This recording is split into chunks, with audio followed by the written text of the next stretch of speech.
Here, once villain checks back, I will go for a check raise again on the 3. My checking range has a lot of hands like ace-king, and you know those are not improving here, so it makes a lot of sense to check again.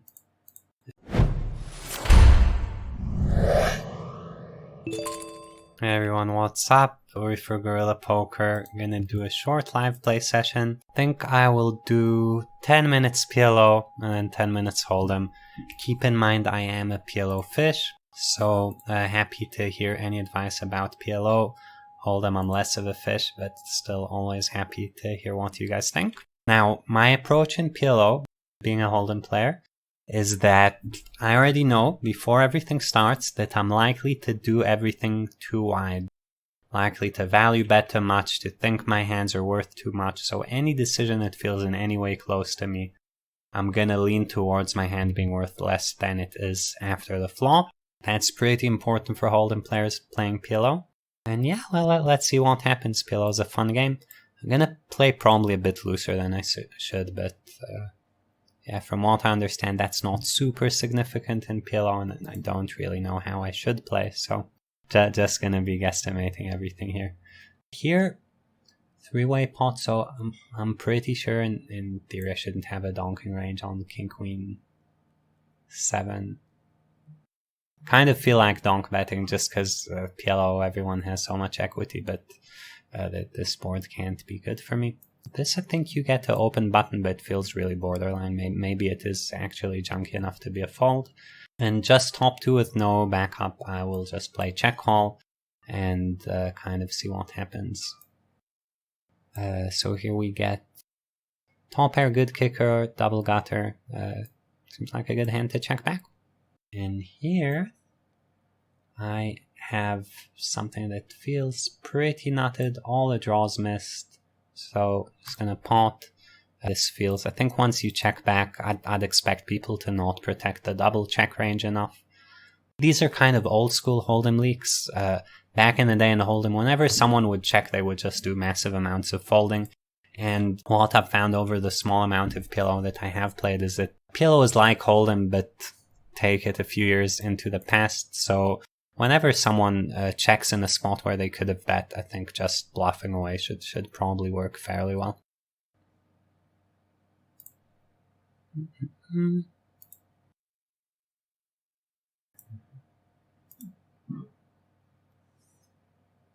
Okay, this seems good enough to open, but not an exciting hand due to the 4-5 being kind of low. And I don't really know which hands can or can't call 3 bets. This one feels close to me. I think having an ace is not very good, but it's double suited, it's connected enough. So it can't be too bad, is my theory. And here BVB with just queen high flush draw, I will just start calling and see what happens. Here with ace king 4-5, to me the question is, do I want to start bluffing? But since I block pocket aces and have no club, I'm just gonna kind of hope. Check this back. Just hope the guy lets me see a showdown. And here, just check fold. This hand seems like one of the worst hands you can have here.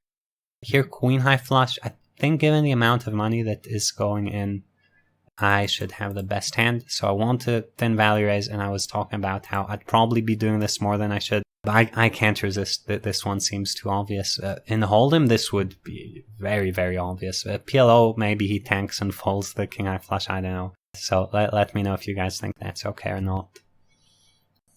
We keep going. This one I will open on the button, despite being very, very disconnected. And probably fold to an open.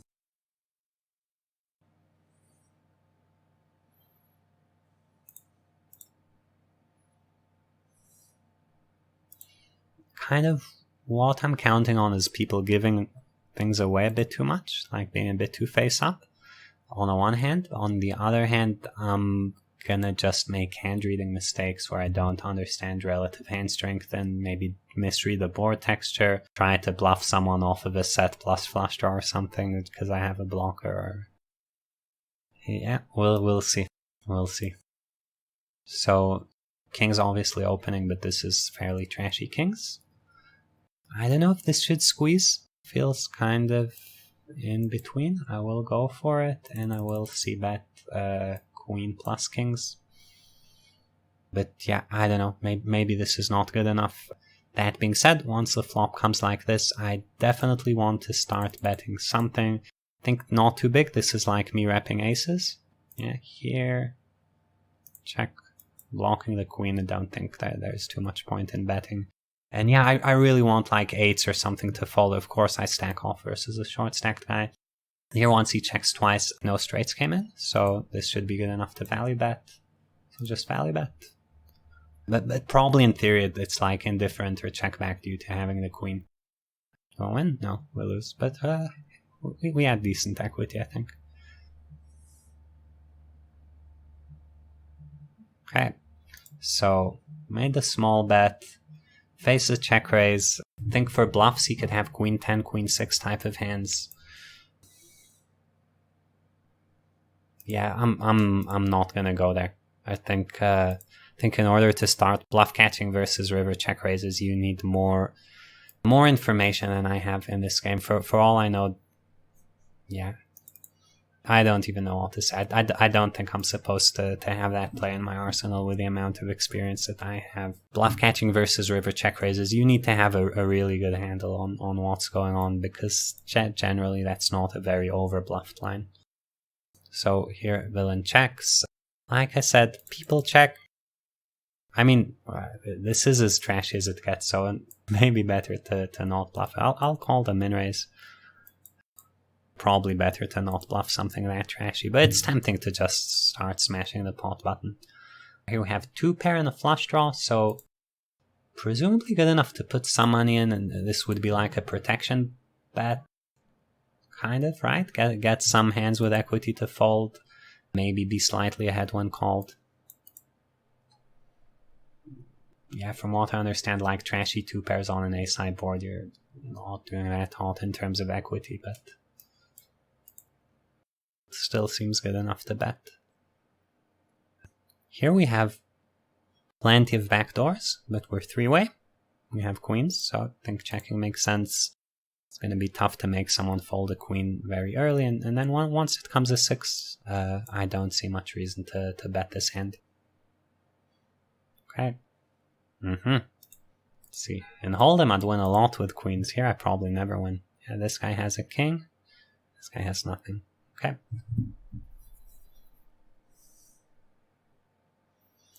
Okay, here we have 3 to a straight board.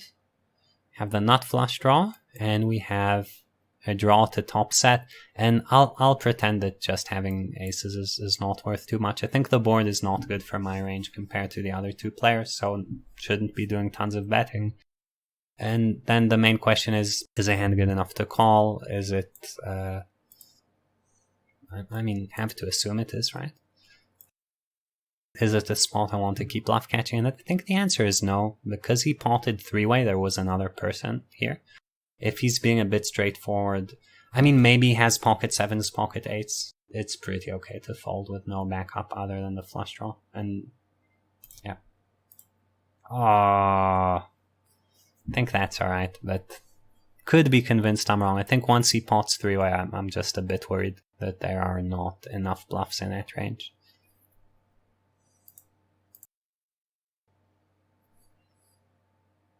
This hand looks really ugly. So we have really terrible kings facing a 3-bet out of position, but there is also a cold call, and it's cutoff versus button. So is this enough money to stick it in? I would tend to say no.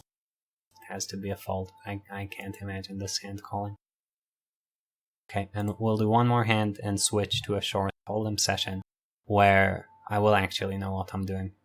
So here, EP versus button. Obviously this board is much better for him. I want high cards, so I'm gonna start out by checking probably my entire range, and this hand will obviously check fold to any bet.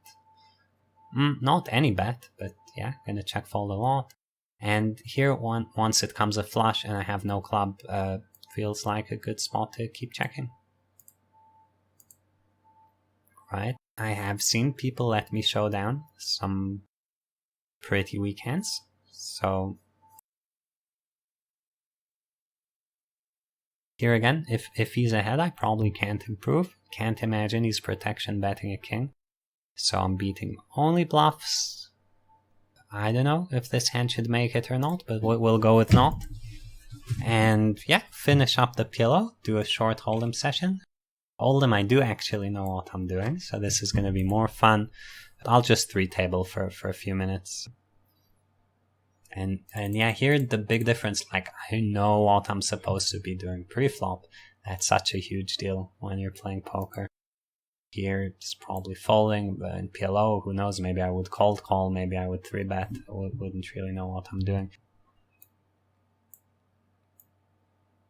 Here I will just go with a bet with ace queen. And Jack 10 we face a delay c-bet. You could almost turn Jack 10 into a check raise bluff, try to get the guy off a king, but I think I will just call. And ace queen, once it turns an ace, I am just going for stacks because it's BBB. It's a little bit thin, but not that thin. So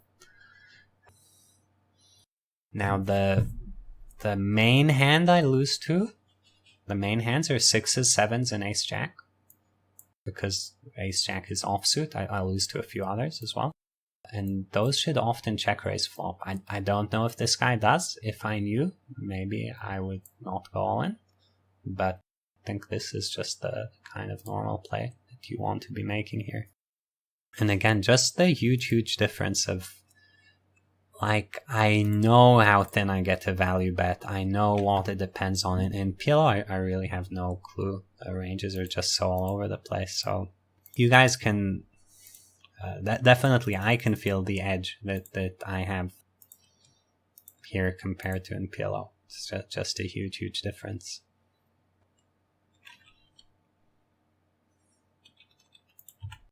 Here, given I have the nut flush draw, I will actually just keep betting. If he doesn't fold the turn, I probably give up a lot of rivers, but not every river. Okay, aces, we get a bad flop. Bad flop for me. When you get a bad flop, it is actually okay to check back aces sometimes. So we'll do that. It's kind of a nice thing to do. And yeah, just start betting. And here, presumably, anything that beats ace, king, ace, queen, villain should check raise. So we are going to face some check raises. And if we see a check raise, expect some draws and some 2-pair plus. Okay, so here you see a small check raise. When I'm reading into that, given how wet the board is, it feels more like a draw than like a set. But yeah, I'm gonna let him see the card and decide what he does on the river either way. There are enough draws where I just call, you know, almost every single river. Obviously would rather this be a brick, but still gonna go with it. So here when he checks the river, I don't really expect traps. So I don't know what to think. You almost don't want to bet, but I mean, I always have the best hand, so how can I not bet? I just expect him to always fold, I guess. But maybe sometimes he has ace-6 and got a bit scared and still decides to go for it. Feels a bit like that, given he's tanking. Like I would have expected a snap fold here. Like what do you have that you're tanking? You can't tank with a set. You have to call a set, right? And see, is the set? No. Oh, yeah. So really bad 2-pair, which he decided was not good enough to bet, and I think decent spot for him to fold that hand actually. Decent spot for him to fold that hand because it's just, oh, did I fold before there was any action? Just because it's hard for me to come up with bluffs there. It feels so much better to actually know what you're doing in a game, on the one hand. On the other hand, I really love having 4 cards. 4 cards is more fun than 2 cards. Nobody can deny that. So maybe time to start studying PLO. I don't know how many PLO viewers there are on the channel. Probably not too many. How many PLO players, but if you guys want, we can study PLO together. But yeah, you probably have better content creators to learn PLO from than me. Okay, so raise get called. Generally in these spots when you have a cold caller, you want to not do too much betting, but when they're short, it does make sense to bet a bit more. So it would be okay to bet, but yeah, I think just checking is fine. Once it goes check, check, I will start bluffing with my Jack 10. And if he calls on the deuce, I will put him on a lot of ace X and probably follow through river where an ace doesn't improve. This, I think, is close. I don't know if this is a call or a fold or a 3-bet. I feel like they're all okay. Probably at the 200 NL rake structure, that means it's a fold, though, because I'm used to looking at lower rake sims. So probably should have just folded. Probably should have just folded. But we get a really good board, range versus range. So when I'm looking at this board, instantly in my mind is like, ding, you know, I just made a bunch of money with my 9 deuce on the flop. Considering, you know, I missed the flop completely, the board is just very, very good for my range. It's hard to defend enough for villain. So, yeah, just kind of a good spot. I think we get to bet, maybe even this size. Aces, you could flat or shove, both okay. Let's shove. So here we bet flop. So good. Not the best hand to barrel turn since we have clubs. And once it gets to the river like this, generally I'm a very, very big fan of bluffing on the river. But it's just a run out where it's so hard for me to have anything. So I have to think about what can I have and think the answer is like jacks with a heart, tens with a heart, stuff like that. So I will bet as though I had something like that. Probably should bet a bit bigger. But I feel very hesitant bluffing. Maybe I just should give that one up. That was maybe one of the rare spots where I have nothing and I'm okay showing it down. Generally, when it's like a spot you like bluffing, but your instinct is really meh about it. Yeah, I'm wing sizing's a bit too much, but shouldn't matter too much. And play this.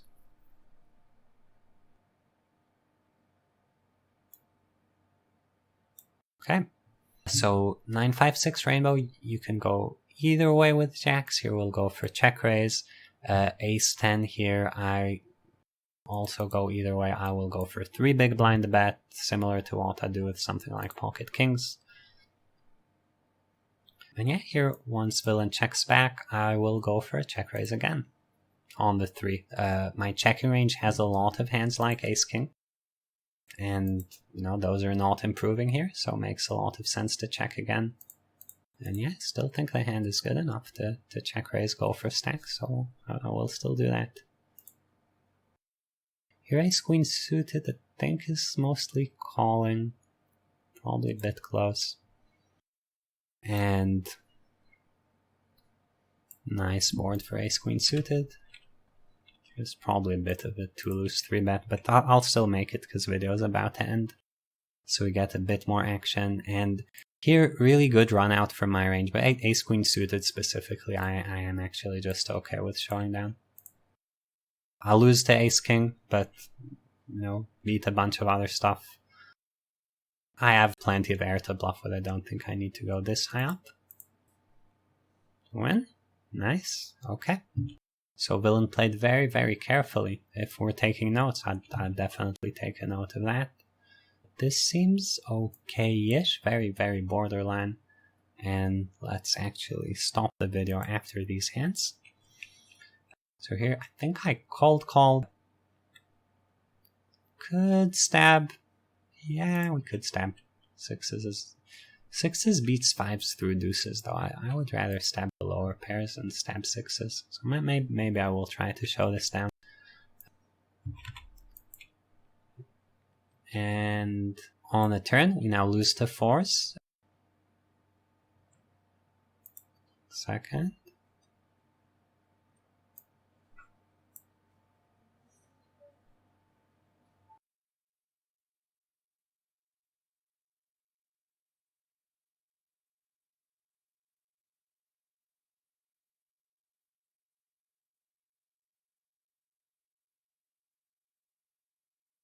Okay, so we will wrap up there. I had a small interruption, sorry about that. Hope you guys enjoyed the video. If you did, like and subscribe to the channel. Let me know what you'd like to see in the comments. Do you want to see me donking around in PLO? Do you want to see me crushing people in Hold'em or getting crushed in Hold'em sometimes? Check out our website if you haven't, and I'll see you next time.